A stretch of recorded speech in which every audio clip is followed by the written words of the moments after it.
Don't forget to subscribe, like and comment. 9 things to know before starting Minecraft Legends. How to manage troops and build bases correctly. There's a lot going on in the world of Minecraft Legends at any given point, and even with a suite of tutorials easing you into the RTS game, it's easy to get overwhelmed. Splitting your time wisely between hunting piglins, gathering resources, and defending hapless villagers is key to saving the blocky realms. These Minecraft Legends tips covering building, troop management, and important settings make the process easier and more enjoyable. Build a varied army. Golems are great, but they can only do so much. You unlock more golem types, plus the option to recruit classic Minecraft critters, a little ways into Minecraft Legends, and it's well worth experimenting with different combinations to make battles easier. Stone golems are excellent for taking down enemy structures, but they won't help much during an invasion. Creepers and skeletons can't destroy fortresses and walls easily, but they are more effective at dealing with enemy mobs than your wooden golems. Creepers explode after a short time, while skeletons can fire arrows over walls. Plunk down your spawn points on the edge of your next battleground, and try a mixed army composed of different unit types to see what suits your style and needs best. Always farm resources. You have a strict cap on how many resources you can gather during the initial tutorial. Once that phase ends, though, you're free to harvest as much wood, stone, and, eventually, iron and other resources as you can hold, and you should max it out whenever you can. Building defensive fortifications and other infield structures costs quite a few resources, and the last thing you want is finding yourself short when it counts the most. As soon as you arrive in a village or set out on a new journey, take a few seconds to place harvesting tools in resource-rich areas. In most cases, you wind up with a few hundred of whatever resource you're gathering just from one round of harvesting. Make these gathering methods a habit, and you will never lack for materials to build strong defenses.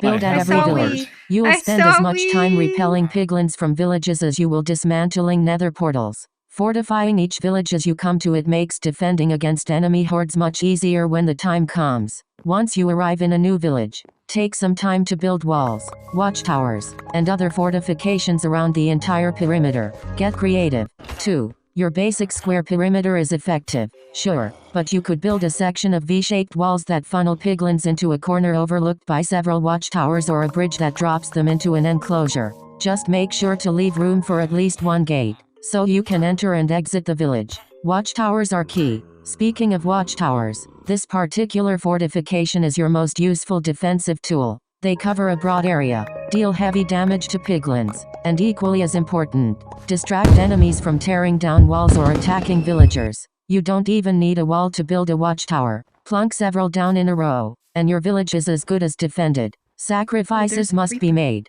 That said, you can't be everywhere all at once. The world of Minecraft Legends moves at its own pace. So while you're destroying a fortress or defending one village, another is probably falling to the piglin army. It's impractical to drop what you're doing to save every village that comes under attack, so you'll occasionally need to just let them fall. Good defensive fortifications can help villages last longer, but if piglins do overrun them, you only need to defeat every pig in a village's boundaries to liberate it again. There's no time limit either, so you're free to put it off until you've got time, or just ignore it completely. Don't hesitate to jump in the fray yourself.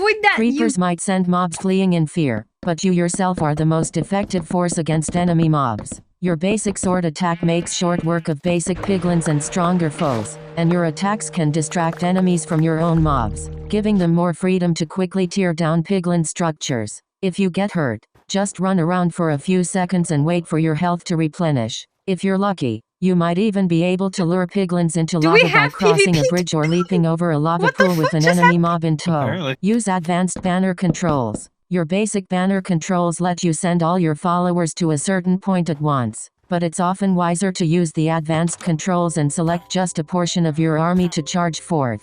You learn how to use these during the initial onslaught against 3 piglin fortresses and should make good use of them from then on. Advanced controls give you greater control over your mobs. You can rally a select few soldiers and send them charging off toward one direction, before rallying a creeper squad to send into the middle of a piglin mob, and then send a group of golems to deal with a nearby structure. It's generally just a more efficient way to manage your army. Check your settings. You automatically begin with your build Leo, I settings just wanted to toggled to punch you a hold, little which bit. forces you to hold the build I button down saw while you we. set up your structure. saw It's not the we. most convenient default, and if often makes building while moving more difficult than it should be. If you're struggling, head to the controller or keyboard section of the menu to fix the issue. Build wells. You learn how to build wells during your first foray against a nether portal, and you should make it a point to build them regularly across the map. Wells are useful rest areas, but more importantly, they're also fast travel points. Normally, you can only fast travel to a liberated village. Placing wells across the map cuts down on traveling times and even makes it easier to defend villages.